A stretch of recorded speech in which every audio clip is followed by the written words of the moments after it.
Bismillahirrahmanirrahim. Alhamdulillah wassalatu wassalamu ala Rasulillah wa ala alihi wa sahbihi wa mawalah. Amma ba'd. Muslimin dan muslimat yang dirahmati Allah Subhanahu wa taala. Kita diuji oleh Allah dengan pandemik COVID-19 ini.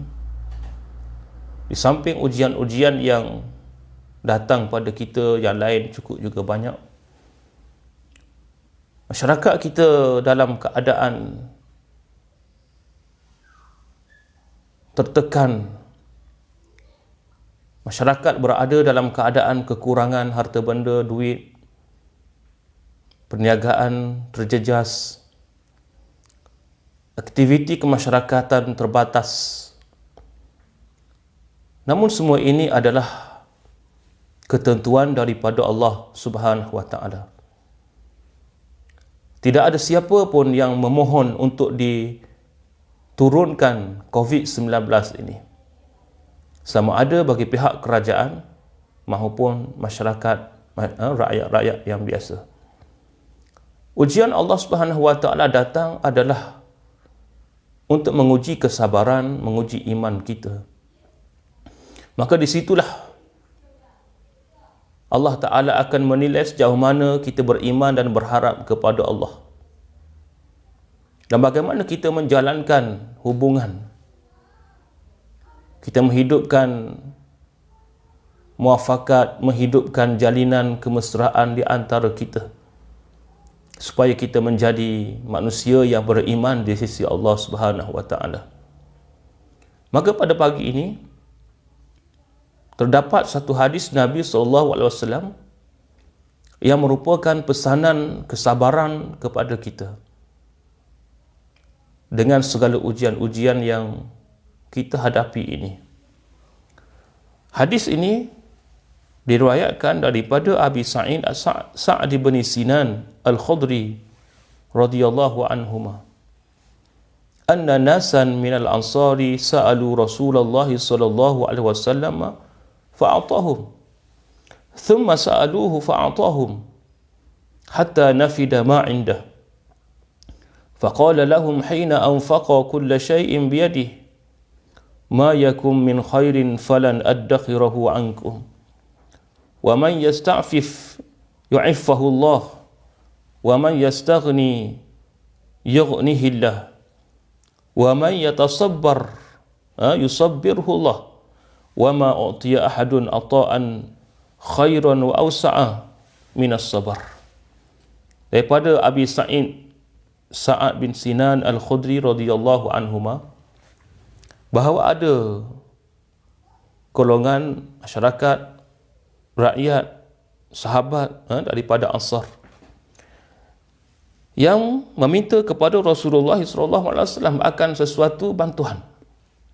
Maka Nabi bagi, fa'atahum. Summa sa'alu fa'atahum, minta lagi. Maka Nabi bagi lagi. Sehinggalah habis harta-harta yang ada bersama dengan Rasulullah. Lalu Nabi pun nasihatlah kepada golongan Ansar ini. Hina anfaqa kulla syai'in biyadihi, ketika mana Nabi dah bagi semua sekali dah. Nabi kata, ma yakum min khairin falan addakhirahu ankum. Aku tak susuk pun daripada aku ini. Tak ada hak Nabi susuk. Nabi tak sembunyikan. Nabi kata, melainkan aku bagi belaka semua kepada kamu. Ingatlah, wa may yasta'fif yu'iffahu Allah. Dan sesiapa yang tahan dirinya daripada meminta-minta, maka Allah Ta'ala akan bagikan kepadanya itu kehormatan. Ada nilai kehormatan kalau kita tak minta. Wa man yatasabbar yusabbirhu Allah. Barang siapa yang sabar, maka Allah Ta'ala menjadikan dia sabar. Dan ingatlah, setiap pemberian, banyak mana, setara mana pun, yang lebih baik daripada segala-galanya itu yang kita dapat tak boleh nak lawan dengan sabar ni. Sebab sabar adalah pemberian yang lebih hebat lagi, bantuan daripada Allah yang lebih hebat lagi daripada harta benda yang kita dapat, bantuan yang kita dapat. Hadis ini, muslimin muslimat yang rahmati Allah Ta'ala sekalian, menceritakan kepada kita bagaimana Rasulullah SAW dianugerahkan oleh Allah sesuatu yang barangkali kita tidak dapat. Di mana Nabi SAW dikurniakan oleh Allah Ta'ala dengan kelebihan harta ghanimah, dengan faidnya, dengan zakatnya, dengan hadiahnya. Dan Nabi SAW memiliki segala-galanya ini. Makna katanya, pandangan para sahabat Nabi ni banyak harta lah, tak banyak benda lah, banyak duit. Kemudian para sahabat minta kepada Rasulullah, pergi menghadap Nabi SAW, minta bantuan, kerana sahabat-sahabat ni bukanlah kaya. Sahabat-sahabat daripada golongan yang miskin, susah. Jadi minta bantuan dengan Rasulullah SAW. Sifat Nabi bagi. Nabi bagi kepada mereka itu mengikut qadar kemiskinannya. Nabi tak bagilah semua dengan qadar yang sama. Nabi tengok orang ini dia susah, dengan qadar ini maka diberikan bantuan qadar yang dia perlulah, sehingga nak bagi tahunya habis bantuan Rasulullah SAW. Nabi bagi habis, tak ada yang ada, tidak ada yang tinggal bersama Rasulullah. Ma yakunu indi min khairin falan addakhirahu ankum. Sifat Nabi tak susut. Kalau Nabi kata tak ada sungguhlah. Mungkin kalau kita tak ada tu wallahualam lah kan. Jadi sifat Nabi kata tak ada dah, habis Nabi bagi semua. Maka semualah Nabi bagi. Ini menunjukkan sifat terpuji yang ada pada Rasulullah SAW. Walaupun Allah Ta'ala mengurniakan pemberian yang sangat besar kepada Rasulullah sehingga melimpah ruah, tapi sifat Nabi berkongsi. Sebab itu biasa kita dengar dalam rezeki kita hak banyak-banyak ni ada rezeki orang lain. Ini hak yang biasa kita dengar. Jadi sifat Rasulullah nilainya terpuji. Walaupun harta benda yang ada bersama Rasulullah sehingga melimpah ruah, tapi Nabi tak simpan. Nabi bagi semua sekali. Firman Allah Ta'ala dalam Quran, tuan-tuan, ma afa Allahu ala rasulih min ahlil qura falillahi walir rasuli walidhil qurba wal yatama wal masakin wa banis sabil kai la yakuna dulatan bainal aghniya'i minkum. Apa yang Allah kurniakan kepada Rasulnya daripada harta penduduk negeri, bandar atau desa dengan cara tidak berperang, itu harta faid, maka ia tertentu bagi Allah dan bagi Rasul SAW dan bagi kaum kerabat Rasulullah, anak-anak yatim, orang miskin serta orang musafir yang keputusan bekalannya. Ketetapan itu supaya harta itu tidak hanya beredar antara orang-orang yang kaya daripada kalangan kalian. Harta yang Nabi dapat, harta faid, harta ghanimah. Ghanimah diperoleh masa perang. Ghanimah ini dibahagi pada 5 bahagian. Salah satunya adalah satu bahagiannya untuk Nabi SAW. Sebab apa? Diberikan kepada Rasulullah 1/5 dengan qadar yang banyaklah kiranya. 1/5. Kalau ada 500, mungkin dapat 100. Banyaklah tu. Hal ini kerana Nabi SAW adalah ketua negara. Jadi di situ Nabi sibuk dengan urusan pemerintahan. Nabi sibuk dengan urusan masyarakat. Di samping Nabi juga seorang ketua keluarga. Nabi menguruskan keluarga. Nabi menguruskan isterinya, anak-anaknya. Jadi masa lapang Rasulullah tidak banyak. Masa Nabi bersama dengan keluarganya tidak banyak. kerana dibahagikan untuk masyarakat, untuk pentadbiran, nak turun kepada masyarakat lagi, nak duduk di pejabat lagi lah, istilah hari ni lah, di pusat-pusat pentadbiran, bersama dengan keluarganya. Kesibukan itu membuatkan Rasulullah SAW tidak sempat untuk berniaga, tidak sempat untuk mencari dana-dana tambahan. Jadi peruntukan disediakan oleh Allah Ta'ala dalam ayat ini. Yang kita istilah pada hari ini gaji lah, gaji. Sebab itu gaji-gaji yang dapat di kalangan menteri-menteri, esko-esko ni tidak sama macam gaji kita. Tak sama. Dan sifat yang ada pada Rasulullah SAW, Nabi tidak memiliki sifat mengumpul harta. Nabi tak memiliki sifat mengumpul harta. Kalau ikut kiranya Rasulullah adalah insan yang paling banyak mendapat harta, tapi Rasulullah ajar kepada umatnya apa yang Nabi tinggal ketika wafatnya baginda sallallahu alaihi wasallam. Rumah Rasulullah yang kita pergi ziarah pada hari ini, yang duduknya bersebelahan dengan Raudah, kita boleh bayangkan bagaimana besarnya rumah Rasulullah sallallahu alaihi wasallam nak banding dengan rumah kita. Rasulullah mengagihkan kepada para sahabat yang berada dalam kesusahan. Selain itu, baginda juga turut mengasingkan peruntukan tersebut untuk disalurkan kepada negara. Dan ada sumbangannya kepada negara daripada duit baginda sallallahu alaihi wasallam itu.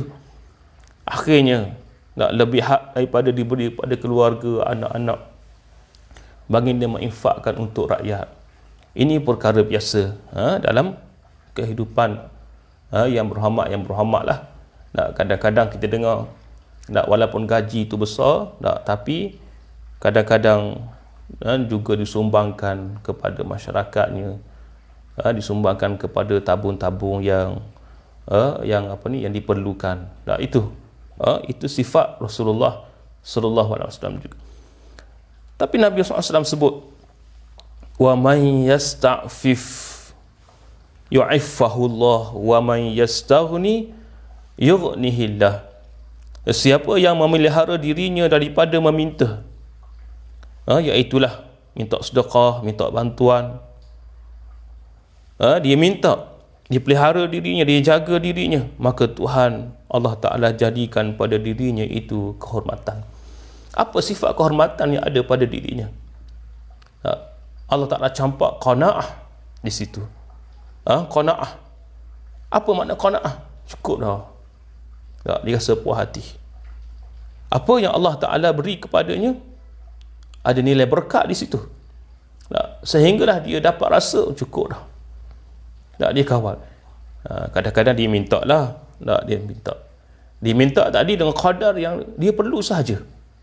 Dia tidak minta untuk berlebih-lebihan. Dia minta dengan qadar untuk menjadikan kehidupannya itu tidaklah orang kata terlalu dan terlampau teruk, sehinggalah dia boleh terjerumus kepada perkara-perkara yang tidak diingini. Minta tetap minta lah para sahabat. Apa benda ni yang disebutkan oleh Nabi SAW di sini. Tapi minta dengan qadarnya, dia jaga, tidak berlebih-lebihan. Dalam hadis yang lain menyebut, minta ni sekadar keperluan sahaja. Kalau minta untuk berlebih-lebihan, nak buat rumah yang besar, nak makan sedap, untuk nak simpan, maka ini tak kenalah. Manakala sesiapa yang suka meminta, maka apa yang telah dimilikinya itu adalah tidak berkat. Ni Allah. Orang yang sentiasa minta ni, Allah Ta'ala campak dalam hati dia tadi ada satu sifat. Sifatnya ialah dia rasa tak puas sama. Rasa tak puas. Dan bila tak puas tadi, maka itulah di antara tanda keberkatan tidak ada dalam dirinya.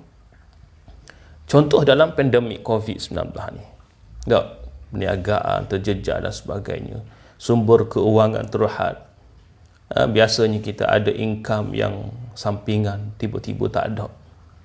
Orang yang 100% bisnes dia down, ini sebenarnya adalah ujian daripada Allah Subhanahu Wa Taala. Ujian daripada Allah. Jadi tuan-tuan, sahabat-sahabat muslimin muslimat yang dirahmati Allah Taala sekalian, jauhlah daripada sifat kita ini terlampau meminta. Sebab tu timbulnya bila tak puas hati dia viral dan sebagainya. Jauhkan sifat itu. InsyaAllah Allah Ta'ala jaga kita. Mereka ini, dia sering meminta sehinggalah tidak ada sifat berkebajikan dalam perbelanjaan dengan menggunakan sumbangan yang diberikan kepadanya. Sebab tu tuan-tuan, dalam hadis Bukhari menyebut fadilat orang yang memberi pinjam itu lebih baik, lebih mulia daripada orang yang memberikan sedekah. Kerana orang yang memberikan sedekah ini berbanding dengan orang yang memberi pinjam, sifatnya berlainan. Ini disebut dalam hadis, orang yang beri pinjam dapat 18 pahala, manakala orang yang berikan sedekah dapat 10 kali ganda pahala. Kerana sifat tadilah, kesan dia, efek dia kadang-kadang kena kepada orang yang menerima. Yang menerima bantuan ini kadang-kadang dia senang sama dapat sehinggalah dia boros, tidak ada penilaian dalam perbelanjaan berbanding dengan orang yang pinjam. Mana kata orang yang berhutang, dia berhutang dalam keadaan dia ada rasa tanggungjawab untuk membayar. Mungkin di sana dia akan lebih berjimat cermat dalam penggunaan pengurusan keuangannya, dan dia bertanggungjawab untuk bayar. Ini jelas disebut dalam hadis Nabi sallallahu alaihi wasallam.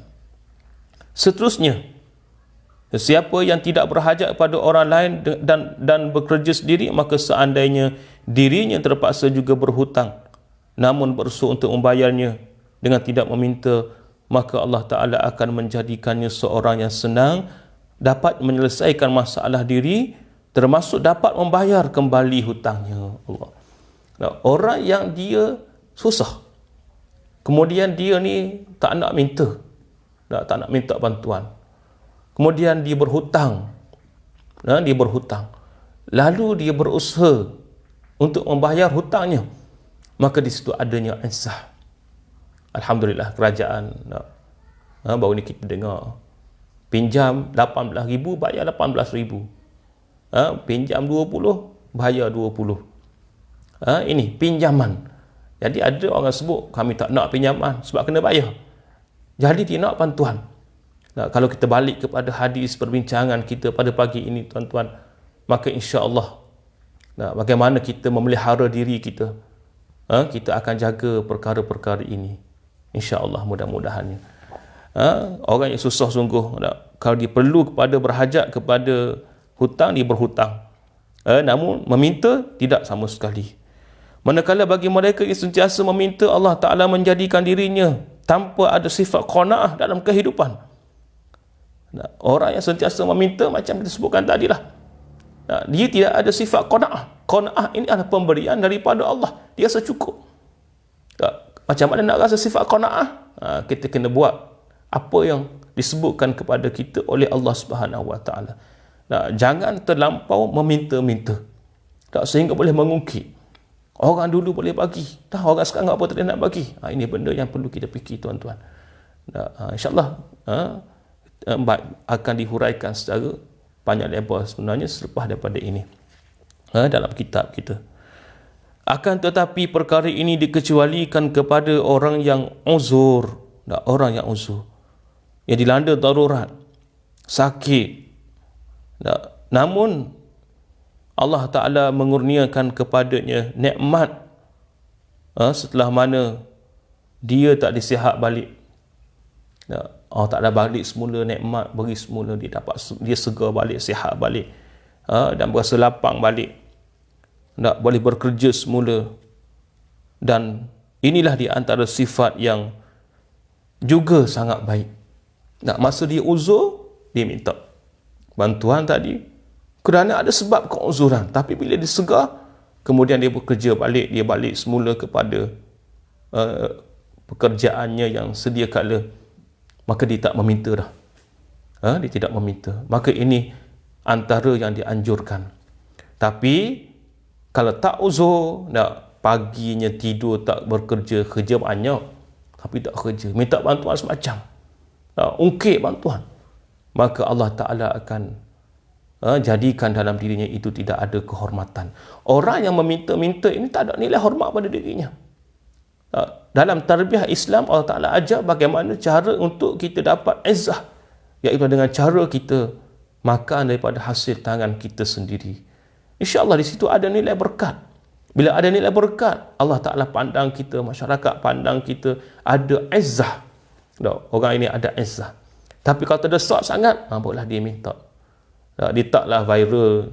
Bila viral ni tuan-tuan nampak macam kita ni tak berapa nak cerdik lah. Tak berapa nak cerdik. Jadi insya-Allah ada jalan dia. Pusat khidmat masyarakat ada. Minta. Boleh pergi. Dan orang yang meminta ini dia malu.